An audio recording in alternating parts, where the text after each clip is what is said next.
बीकानेर तकनीकी विश्वविद्यालय व एम्प्लॉयर एसोसिएशन ऑफ राजस्थान के संयुक्त तत्वावधान में आत्मनिर्भर भारत मिशन विषय पर आयोजित व्याख्यान में अध्यक्षता कर रहे यहाँ के कुलपति आदरणीय श्री एस.डी. चारण जी, हमारे विशिष्ट अतिथि श्री N.K. जैन जी जो अध्यक्ष एम्प्लॉयर एसोसिएशन ऑफ राजस्थान के हैं, दूसरे विशिष्ट अतिथि हमारे Shri V.K. Jaitley ji, CEO DCM Siyaram industries limited, सभी हमारे Y.N. सिंह जी हैं, निदेशक अकादमिक बीकानेर तकनीकी विश्वविद्यालय, और जो भी इस कार्यक्रम से जुड़े हुए हैं या जो सुन रहे हैं,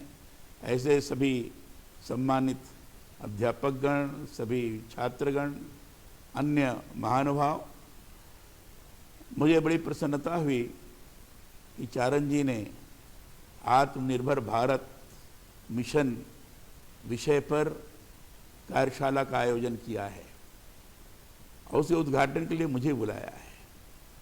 चारण जी इसके पहले भी बड़े अच्छे विषयों को लेकर इस प्रकार के कार्यक्रम कर चुके हैं और इसलिए लगता है कि स्वयं में ही बड़े रचनात्मक, सृजनात्मक मस्तिष्क के धनी होने के कारण परिस्थिति के अंतर्गत किन किन प्रकार के कार्यक्रमों की आयोजना करनी चाहिए उसके अनुसार ही कर रहे हैं।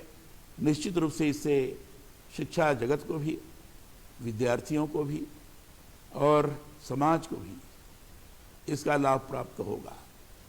आत्मनिर्भर भारत मिशन आज स्वयं में एक चर्चा का विषय बना हुआ है। कुछ लोग आलोचना कर रहे हैं, कुछ लोग इसकी प्रशंसा कर रहे हैं। ये क्रम चला है, लेकिन एक विचार मंथन बड़ी तेजी के साथ प्रारंभ हुआ है। वो सौभाग्य इस बात का है कि इस समय महात्मा गांधी जी का 150वां वर्ष भी मनाया जा रहा है। 2 अक्टूबर उनकी जयंती है। पूर्व प्रधानमंत्री लाल बहादुर शास्त्री जी का भी 2 अक्टूबर जयंती है। दोनों महापुरुष, महात्मा जी ने प्रारंभ में ही जब भारत गुलाम था और गुलामी की श्रृंखला को तोड़ने के लिए एक नया उन्होंने माध्यम अपनाया था, सत्याग्रह का। लेकिन उसके अलावा भी ये ब्रिटिश हुकूमत ने भारत को सोने की चिड़िया क्यों कहा जाता था, भारत इतना विकसित देश के रूप में क्यों उस समय लोगों के सामने दिखाई पड़ता था, उसको देखकर उसको लगा था कि जो भारत के अंदर गांव-गांव स्तर पर कुटीर उद्योग धंधों का विस्तार है, जगह जहां लोगों की आवश्यकताओं की, प्राथमिक आवश्यकताओं की पूर्ति के लिए जो लगातार काम कर रहे हैं छोटे छोटे धंधों के माध्यम से, ऐसे जो शिल्प कला में माहिर हैं, जो विभिन्न कार्यों में विशेषता रखते हैं, जब तक इन लोगों को किनारे नहीं किया जाएगा तब तक भारत को ज्यादा दिन तक हम गुलाम नहीं बना सकते, क्योंकि उनकी आर्थिक विपन्नता नहीं बनेगी, आर्थिक संपन्नता बनी रहेगी। और इसलिए आपने देखा होगा कि ब्रिटिशर्स ने कारीगरों को, बाकी के लोगों को नष्ट करना शुरू किया था, लोगों के हाथ तक कटवा लिए थे। गांधी जी ने इसको अच्छी तरह से समझा था और इसलिए उन्होंने एक बार विदेशी कपड़े की होली जलाने का भी अभियान चलाया था। क्यों ऐसा किया था? उन्होंने हिसाब लगाया था कि हमें कितना कपड़ा चाहिए। 10 लाख गज कपड़ा की आवश्यकता है, एक आंकड़ा उन्होंने दिया था। और इसके लिए 10 से ज्यादा लोगों की नौकरी प्राप्त होगी, तो उसको कैसे करना चाहिए, कैसे लोगों के अंदर प्रेरणा प्रदान करनी चाहिए। कुटीर उद्योग धंधों को जब तक आगे विकसित नहीं किया जाएगा, गांव स्तर पर लोगों को आत्मनिर्भरता का, आत्मविश्वास का सृजन नहीं किया जाएगा, तब तक हम भारत को संपन्न नहीं कर सकते, गुलामी की श्रृंखला से उनको मुक्त भी नहीं करा सकते। और इसलिए उन्होंने उस समय स्वदेशी का नारा प्रदान किया था चरखा काटने का, तकली काटने का, उन्होंने सूत कैसे काटा जाए और अपने ही सूत काट कर कपड़ा बनाकर उसको पहना जाए ताकि स्वदेशी व्यवहारिक स्वरूप धारण कर सके।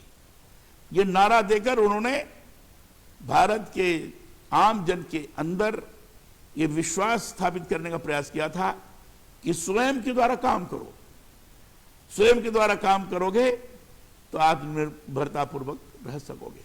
इस अभियान को गांधी जी ने लगातार चलाया और स्वयं उस दिशा में लगे रहे। तो स्वदेशी आत्मनिर्भरता का भाव, आत्मविश्वास का सृजन गुलामी के काल में भी गांधी जी ने अपने आचरण और व्यवहार और वैचारिक जो भारतीय विचार था उसको ध्यान में रखते हुए आगे बढ़ाने का प्रयास किया था। ऐसे महापुरुष का आज का जन्मदिन है। तो आत्मनिर्भर भारत की कल्पना, आत्मनिर्भर भारत का आधार स्तंभ तो उसी समय रखा गया था। और दूसरे हमारे जिसके बारे में चर्चा किया श्रीमान जेटली जी ने, लाल बहादुर शास्त्री जी, किसानों को आगे बढ़ाने का प्रयास, उनके अंदर आत्मविश्वास जगाने की कोशिश। हम स्वयं खेत में अपना उत्पादन कर सकते हैं, हम बाहर की चीज नहीं खाएंगे। और उन्होंने कहा था कि हम अपने उत्पादन के आधार पर खाएंगे, PL 48 नहीं लेंगे, 480 नहीं लेंगे, तो हम अपने आप उत्पादन बढ़ाएंगे। और इसलिए उस समय उन्होंने जय किसान का नारा दिया था और ये कहा था कि सप्ताह में एक दिन मत खाना खाओ। उन्होंने से आग्रह किया था ताकि हम आत्मनिर्भर हो सकेंगे, दूसरे के ऊपर अवलंबित नहीं होंगे। और 1965 में अप्रत्याशित युद्ध हुआ पाकिस्तान से, उसमें विजयी हम हुए, लेकिन दुर्भाग्य से ताशकंद में पाकिस्तान साथ समझौते के पर हस्ताक्षर करने के पश्चात शास्त्री जी हमारे बीच में नहीं रहे। लेकिन नारा दिया था उन्होंने, जय जवान जय किसान का। सैनिकों के अंदर उत्साह की वृद्धि हो और किसानों का मनोबल बढ़ा रहे, इस प्रकार का प्रोत्साहन दिया था। ऐसे महापुरुष का भी जन्मदिन है। तो दो ऐसे महापुरुषों का आज जन्मदिन भी है। और ऐसे अवसर पर चारण जी ने आत्मनिर्भर भारत मिशन का एक कार्यशाला चलाया है। इसके लिए मैं चारण जी को बहुत बहुत धन्यवाद देता हूं और उनका स्वागत भी करता हूं। आपने मेरा स्वागत किया, मैं भी आपका स्वागत कर रहा हूं। हमारे श्रीमान नरेंद्र कुमार जैन जी ने बहुत अच्छी बात की। मुझे याद है कि जब आप आए थे मिलने मुझसे, तो मैंने कहा था कि आप जिले स्तर पर देखिए कि किस प्रकार का वहां उद्योग हो सकता है।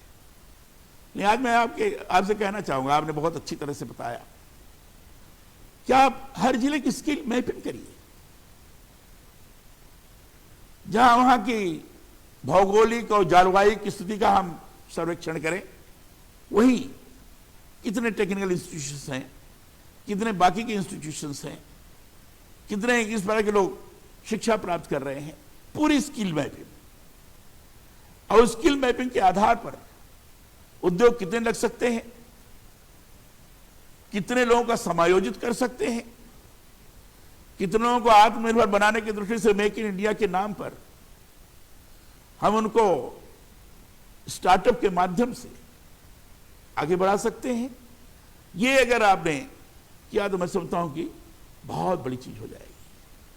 और निश्चित रूप से राजस्थान जैसे प्रदेश में हमें एक अच्छी स्थिति देखने को मिलेगी। इस कोविड-19 में भारत को अब एक नई प्राण शक्ति, नई संकल्प शक्ति के साथ आगे बढ़ना है, विश्व महाशक्ति बनना है। भारत सरकार ने कोरोना संकट से जुड़े जो आर्थिक घोषणाएं की थी, वह रिजर्व बैंक के फैसले थे, और जिस आर्थिक पैकेज का ऐलान हुआ है उसे जोड़ दें तो यह करीब करीब 20 लाख करोड़ का है। अब 20 लाख करोड़ की घोषणा करते हुए मोदी जी ने आत्मनिर्भर भारत की बात की थी। और उसके कई चीज बताया था उन्होंने। एमएसएमई पर ज्यादा जोर दिया था, क्योंकि उसी के माध्यम से आम जन के अंदर जो भी प्रतिभा है, जो टैलेंट्स हैं, उनको प्रोत्साहित करते हुए हम छोटे छोटे उद्योग आगे बढ़ा सकते हैं, इनोवेशन के लिए भी लोगों को प्रेरित कर सकते हैं, और उसके आधार पर स्टार्टअप के माध्यम से उनके अंदर आत्मविश्वास का जागरण भी कर सकते हैं, और इससे हमारा आत्मनिर्भर भारत आगे बढ़ेगा। जो नई शिक्षा नीति आई है, वो नई शिक्षा नीति ने तो एक तरह से अगर मैं कहूं कि इसका एक प्रायोगिक स्वरूप है तो अतिशयोक्ति नहीं होगी। आपने देखा और नई शिक्षा नीति में कक्षा 6 से ही व्यावसायिक शिक्षा देने की बात कही गई है। यानी लोगों के अंदर प्रारंभ से ही, जीवन की शुरुआत से ही यह अनुभव हो कि मुझे काम करना है, मुझे अपने पैर पर खड़ा होना है, मेरी स्किल जो है वो इसकी इस दिशा में काम कर सकती है, और उसी आधार पर करना है। तो इस बात को ध्यान में रख करके आदरणीय श्री प्रधानमंत्री जी ने आत्मनिर्भर भारत की घोषणा किया था। यह पैकेज भारत की जीडीपी का करीब करीब 10% है। 20 लाख करोड़ का यह पैकेज 2020 में देश की विकास यात्रा को, आत्मनिर्भर भारत अभियान को एक नई गति प्रदान करेगा। भारत में स्वदेशी ये विचार के रूप में देखा जाता है, जो भारत की संरक्षणवादी अर्थव्यवस्था का आर्थिक मॉडल रहा है। राष्ट्र इस विचार की वकालत भी करता रहा है।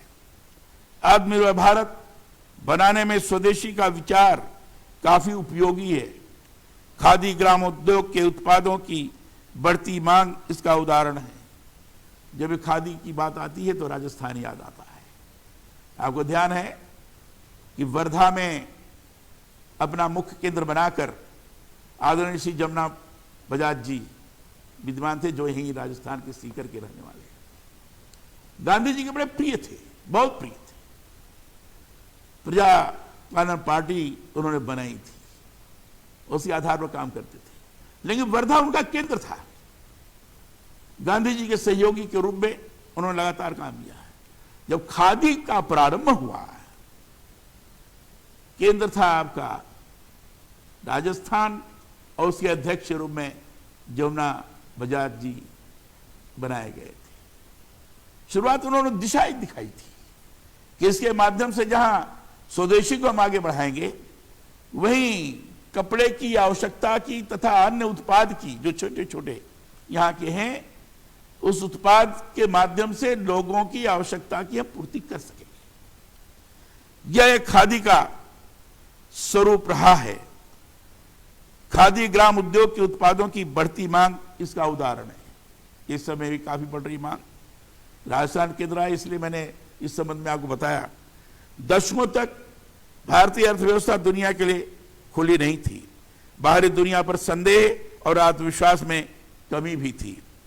पिछली शताब्दी के अंतिम 4 दशकों के भारत ने स्वदेशी मॉडल पर भरोसा करते हुए 5 साल की नियोजित अर्थव्यवस्था का अनुसरण किया और 2.5 से लेकर 3% विकास दर के साथ वृद्धि की। भारत को अपने आर्थिक संकटों की वजह से साल 1991 में बाहरी दुनिया के लिए अपने दरवाजे खोलने पड़े। पीवी नरसिम्हा राव जी थे और डॉक्टर मनमोहन सिंह जी उस समय वित्त मंत्री थे। ये नए प्रकार की अर्थनीति को उन्होंने विकसित किया था। ये आप सब लोग जानते हैं, बताने की आवश्यकता नहीं हुई।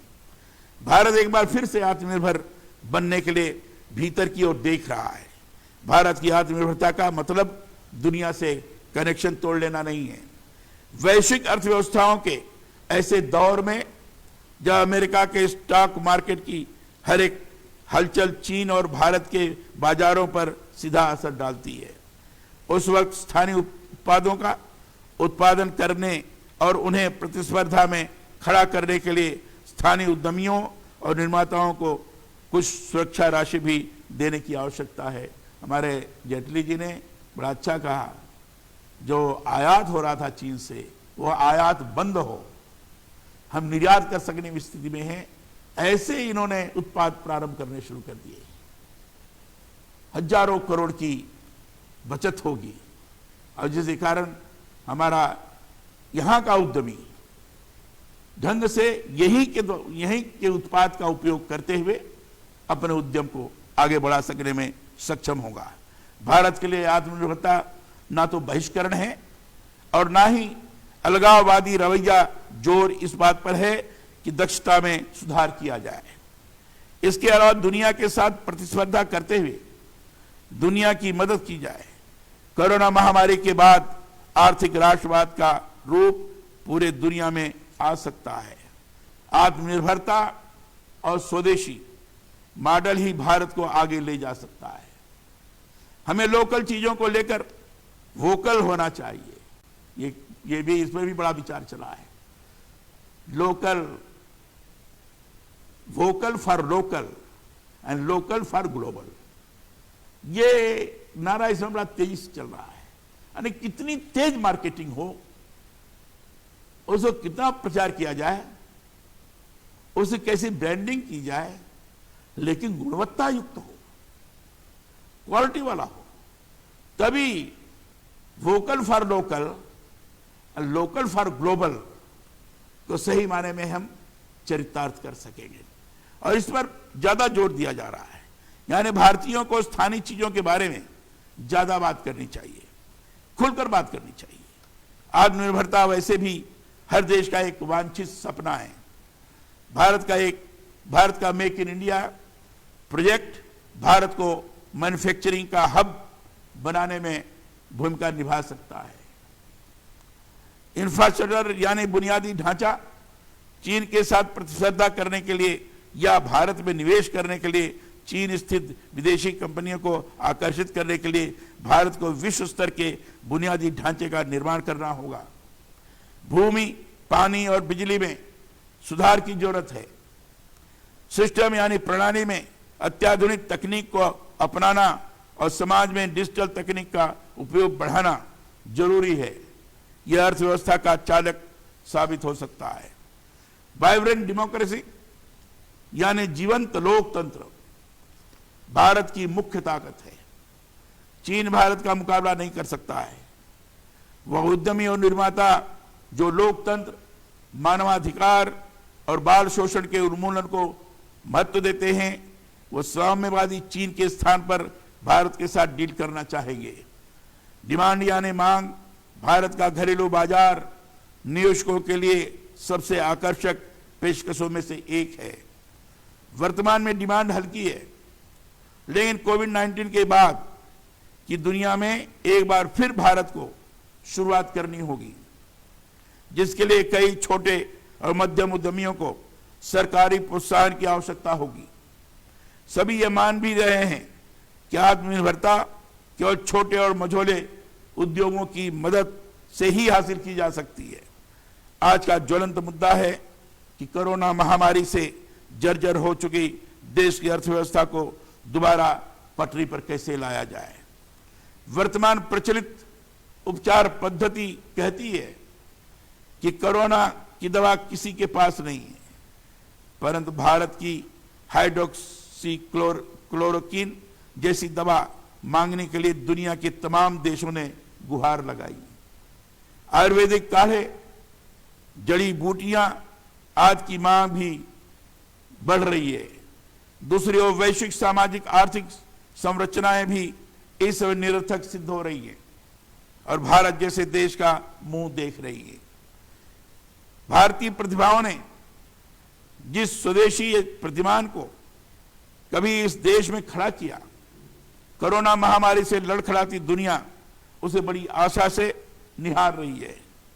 इसलिए जरूरी हो गया है कि इसे एक विमर्श का मुद्दा बनाया जाए। इस समय राष्ट्र के आर्थिक पुनर्निर्माण में दो प्रकार के विषयों को स्पष्ट किया है, तात्कालिक और दीर्घकालीन। तात्कालिक कामों में पहले उल्लेख किया गया शहरों से गांव लौटते हुए मजदूरों का। क्या हम गांव में ही उन्हें रोजगार के नए अवसर उपलब्ध करा सकते हैं? मैंने इसीलिए जैन साहब से कहा कि जिले की स्किल मैपिंग होनी चाहिए, जिले का पूर्ण सर्वेक्षण होना चाहिए, उसमें खेती भी आ जाती है। खेती में किस स्तर के लोगों को लगाना, क्योंकि सभी खेती पर आधारित होकर अच्छा अपना आजीविका का भरण पोषण नहीं कर सकते, खेती पर भार ज्यादा बढ़ जाता है। और इसलिए किन किन लोगों को उस जिले के अंदर उपलब्ध जो भी रॉ मटेरियल से कच्चा माल है, कई चीजें हैं, उसका उपयोग करते उनको कैसे लगाया जा सकता है, इसके लिए उनको ट्रेनिंग के लिए, स्किल डेवलपमेंट के लिए कितने इंस्टीट्यूशंस हैं, अगर नहीं है तो उस आबादी के आधार पर कितने बनाए जा सकते हैं। अब वो करके अगर करना शुरू किया तो गांव में जो लोग इस समय गए हैं फिर शहर की तरफ नहीं आएंगे, गांव में ही रहकर गांव में ही उत्पाद करेंगे, गांव में ही अपने प्रतिभा के आधार पर, अपने स्किल के आधार पर वो रोजगार भी प्राप्त कर सकेंगे और रोजगार देने वाले भी बन सकेंगे। ये चीज निर्माण हो सकती है। इसके लिए हमने एक अभियान चलाया था, जब मैं एमएसएमई मिनिस्टर था, हमने अभियान चलाया था इंक्यूबेशन सेंटर्स जगह स्थापित करने का, technical incubation centres and business incubation centres, जिसमें छोटे छोटे कक्षा 10 के विद्यार्थी, कक्षा 12 के, जो कम पढ़े लिखे हैं लेकिन उनका स्किल है, ऐसे सब लोगों को हैंड ऑन ट्रेनिंग, मशीनों पर ट्रेनिंग देकर उनको छोड़ दीजिए। बैंक से भी कैसे लोन लिया जा सकता है, इसकी भी ट्रेनिंग, कम से कम लोन लें, 1 लाख रुपया, 2 लाख रुपया, 50,000 रुपया, 5 लाख रुपया, ये लोन लेकर, छोटी सी मशीन लेकर पूरा परिवार उसमें लग सकता है और उसको दे सकता है। और गांव स्तर पर अगर किया जाए तो कोई बेरोजगार नहीं रह सकता, स्वयं के द्वारा स्वावलंबी होकर अपना कार्य चला सकते हैं। सभी लोग लगकर उसमें, उस उद्योग के माध्यम से, कुटीर उद्योग धंधों के माध्यम से लोकल को वोकल बनाने की दिशा में कार्य कर सकते हैं। ऐसे में महात्मा गांधी के ग्राम स्वराज, एपीजे अब्दुल कलाम के पूरा नाम था provision of urban amenities in rural areas, तो पूरा कहते हैं provision of urban amenities in rural areas से लेकर नानाजी देशमुख के समग्र विकास तक के उदाहरणों के संदर्भ ताजा हो गए। ग्राम विकास के कार्यों में लगे हजारों लोगों का परिश्रम और प्रयोग धर्मिता इसकी अधोरचना है। ऐसे में इन लाखों कामगारों को गांव में ही रोजगार मुहैया करवाकर एक बड़ी समस्या का समाधान खोजा जा सकता है। दूसरा तात्कालिक काम है गांव से दोबारा शहर जाने वालों के लिए काम धंधे ढूंढना। चूंकि अधिकांश उद्योग बंद हैं, वैश्विक मांग में भी भारी कमी हो गई है।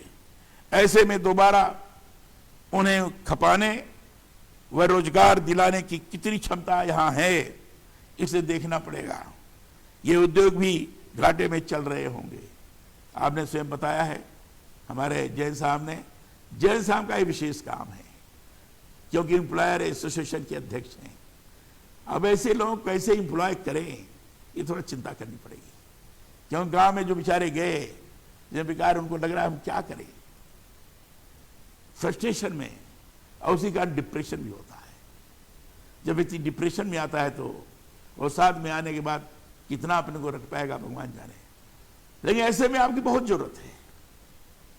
ऐसे में आपको देखना पड़ेगा कि कितने उद्योग हैं जिन उद्योग में हम इतने एम्प्लॉय कर सकते हैं। यद्यपि आपने कहा है, हमारे चारण साहब से आपने कहा है कि आपके विश्वविद्यालय में जो छात्र हैं या कहीं भी हैं, अगर उनको इंटर्नशिप के लिए किसी उद्योग में लगाना है तो मैं तैयार हूं।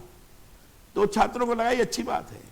लेकिन जो बेरोजगार पड़े हुए बेचारे आए हैं, उनकी नौकरी खत्म हो गई है, वो शहर की तरफ आ रहे हैं, उनको क्या करेंगे? ऐसे लोगों को भी हम कर सकते हैं क्या, क्योंकि उन्होंने उद्योगों में काम किया है। तो ऐसे लोगों के बारे में चिंता करनी पड़ेगी जैन साहब, और इसमें हमारे जेटली साहब को भी चिंता करनी पड़ेगी। नहीं, आप दोनों का मैं नाम इसलिए ले रहा हूं कि आप लोग सिंबल हैं इंडस्ट्री और बाकी के, आप लोग कर सकते हैं। अब मैं समझता हूं ये स्थिति अगर होगी तो आगे चलकर लोगों के मन के अंदर जो निराशा होती है वो निराशा का शमन हो जाएगा, फिर वो आगे बढ़कर काम कर सकेंगे। लिहाजा आपसी सद्भाव और समझदारी से दोनों को कुछ न कुछ छोड़ना पड़ेगा। यानी पुनर्निर्माण में मालिक मजदूर का समन्वय आवश्यक है। तीसरा बड़ा दीर्घकालीन विचार विकास का वैकल्पिक मॉडल है।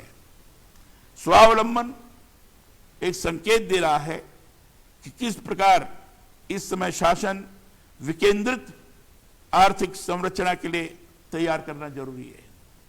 कोरोना महामारी आज एलपीजी मॉडल लिबरलाइजेशन, प्राइवेटाइजेशन व ग्लोबलाइजेशन के खोखलेपन को उजागर कर रही है। यह बाजार की ताकतों का बनाया हुआ प्रतिमान था जो इस समय दम तोड़ रहा है। उसकी जगह ग्राम स्वराज्य व जिलों पर आधारित अर्थव्यवस्था का आत्मनिर्भर मॉडल इस महामारी रूपी आपत्ति काल का मंत्र है। इसी को आगे बढ़ाते हुए स्व शब्द और स्वदेश के विकास मॉडल को विकसित करना। चौथी बात यह है कि आधुनिक विज्ञान का प्रयोग हो, परंतु अपनी परंपरा का भी ध्यान रखना चाहिए। टेक्नोलॉजी, हम लेटेस्ट टेक्नोलॉजी का उपयोग करें, लेकिन भारतीयता के आधार पर उसका समावेश आवश्यक है। इसका मतलब संवेदन शून्य नहीं होना है। संवेदना के साथ आधुनिकतम टेक्नोलॉजी को अपनाते हुए भी हम कैसे लोगों को जोड़ सकते हैं, क्योंकि विज्ञान जब संवेदन शून्य हो जाता है तो बड़ी खतरनाक स्थिति पैदा होती है। विज्ञान मानवतावादी, जिसको गांधी जी ने जिस पर जोर दिया था, जो विज्ञान मानवतावादी होगा वही सकारात्मक भूमिका का निर्वहन कर सकता है। जो विज्ञान मानवतावादी नहीं होगा वो विनाश की तरफ जाएगा। इसको गांधी जी ने 7 पाप में से एक पाप कहा था। तो इसलिए हमें आधुनिकतम टेक्नोलॉजी का उपयोग भारतीयता के आधार पर संवेदना युक्त होकर करने की आवश्यकता है। आज विदेशी मॉडल, विकास का मॉडल की खामियां जग जाहिर हैं। यह अत्यधिक ऊर्जा भक्षी, एनर्जी ज्यादा लेती है, ऊर्जा भक्षी, रोजगार विहीन व पर्यावरण भक्षक, यानी पर्यावरण को नष्ट करने वाला, प्रदूषण युक्त ऐसे ये है। ऐसे मॉडल की गहन विवेचना। आदरणीय श्री दत्तोपंत ठेंगड़ी जी का नाम आपने सुना होगा, बड़े प्रसिद्ध अर्थशास्त्री भी थे और मजदूर क्षेत्र में उनका बहुत बड़ा नाम है। ठेंगड़ी ने पुस्तिका the concept of development and third way में की है। पंडित दीनदयाल उपाध्याय व गांधी जी ने भी हिंद स्वराज में इस पश्चिमी मॉडल की धज्जियां उड़ाई हैं। विदेशों में भी इस विकास मॉडल की चीरफाड़ हुई है। सिंगापुर यूनिवर्सिटी की एक रिपोर्ट में बताया गया है कि कोरोना के फैलाव का मुख्य कारण अत्यधिक शहरीकरण है। अत्यधिक शहरीकरण, वैश्वीकरण तथा अत्यधिक संपर्क है। जहां जहां पश्चिम मॉडल प्रसिद्ध हुए वहां इसके दुष्परिणामों के कारण इसका विरोध हुआ है। इसलिए कोई विकेंद्रित व आत्मनिर्भर भारत ही मॉडल ही इन बीमारियों से बचा सकता है। एक अहम प्रश्न यह है कि इस वैकल्पिक स्वदेशी संरचना को कौन लागू करेगा। दरअसल 3 स्तरों पर हो सकता है: शासन, प्रशासन और समाज द्वारा। शासन प्रमुख रुचि दिखा रहे हैं। सरपंचों के साथ अपनी वार्ता में प्रधानमंत्री ने आत्मनिर्भर मॉडल के 4 पायदान बताए: गांव, जिला, प्रांत और देश। जहां तक प्रशासन का सवाल है तो कायदे से वह उसी को करने को प्रतिबद्ध है जिसे शासन कहेगा या उनसे करवा लेगा। तीसरा काम समाज को करना होता है। और वह काम सतत और नियोजित जन जागरण से होता है। ये जन जागरण का अभियान, this is the continuous process, इसकी निरंतरता बनी रहनी चाहिए। और ये जन जागरण के अभियान की अगर निरंतरता बढ़ी रहेगी तो कोविड भी खत्म होगा, लोगों के मन के अंदर की निराशा भी खत्म होगी, सकारात्मकता की तरफ लोग बढ़ेंगे और छोटे छोटे उद्यम लगाकर स्वावलंबन के साथ जी सकने में सक्षम हो सकेंगे। ये इसलिए समाज को जन जागरण की दृष्टि से हमेशा उसकी निरंतरता बनाए रखने के हिसाब से वातावरण का निर्माण करना पड़ेगा।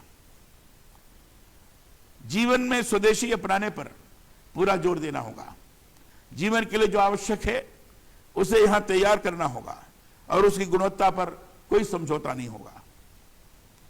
आज नई चुनौती चीन से अत्यधिक आयात की है, इस पर ज्यादा लोग बोले हैं, अभी तक लोग भी बोल रहे हैं। और ये जागरूकता हमारे उद्यमियों के अंदर निर्माण हुई है, उनके अंदर अब बेचैनी पैदा हो रही है कि कौन सा ऐसा हम काम करें जिसके आधार पर चीन से हमें कोई चीज आयात न करनी पड़े। ये यहाँ का सामान्य उद्यमी भी अब विचार करने लगा है। सामान्य उद्यमी, मध्यम उद्यमी और जो बड़े उद्यमी हैं उनको छोड़ दीजिए। तो ये बड़ी तेजी के साथ बढ़ा है। हम बाहर से आयात नहीं करेंगे, अपने ही देश की बनाई हुई चीज को, मेक इन इंडिया के नाम पर जो भारत के प्रधानमंत्री ने हिंदुस्तान को मैन्युफैक्चरिंग हब बनाने का कल्पना की थी, वो साकार हम करेंगे। इस भाव से प्रेरित होकर आज लोग काम करने की दृष्टि से आगे आ रहे हैं। प्रतिवर्ष 54 से लेकर 64 अरब डॉलर का व्यापार घाटा हमें चीन से हो रहा है। जिस प्रकार कोरोना महामारी के बाद भी दुनिया को घेरने में चीन संलग्न है, वह एक खतरे की घंटी है। इस कारक को समझना होगा। इस समय दुनिया के अधिकांश देश चीन से त्रस्त हैं। वहां से कंपनियां आज अन्य देशों में जाने के लिए आतुर हैं। ऐसे में भारत को अपनी बड़ी भूमिका निभानी होगी। साथ ही स्वदेशी ज्ञान व विज्ञान संवर्धन भी आवश्यक है। इसके अतिरिक्त पर्यावरण संरक्षण, स्वच्छता, जैविक कृषि, योग, आयुर्वेद आदि को भी बढ़ावा देना होगा। और मैं समझता हूं इस दृष्टि से इन सारे विषयों को ध्यान में रखते हुए आदरणीय श्री चारण जी ने जो आत्मनिर्भर भारत मिशन के कार्यशाला का प्रारंभ किया है, इन सारे विषयों पर गंभीरता से विचार करने की आवश्यकता है। और केवल बौद्धिक जानकारी ना हो, केवल हमने पढ़ लिया, विचार कर लिया, केवल इतना ही मात्र ना हो, उसका व्यवहारिक पक्ष भी कैसे मजबूत हो, उसको धरातल पर कैसे उतारने का प्रयास किया जाए।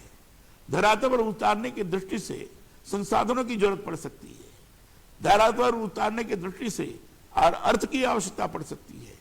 उसका भी समाधान कैसे कराया जाए, छोटे से लेकर बड़े तक किस तरीके से लोग उसको अपना सकें, इन सारे विषयों पर कार्यशाला के अंतर्गत विधिवत विचार हो, विधिवत चिंतन हो, मंथन हो, और फिर उसमें से जो निष्कर्ष निकले, जो उसमें से मक्खन निकले, उस आम जनता को हम प्रदान कर सकने में सक्षम हो, ये मेरी शुभकामना है। इतनी शुभकामना देकर मैं आपके प्रति आभार व्यक्त करते हुए अपनी वाणी को विराम देता हूं। बहुत बहुत धन्यवाद।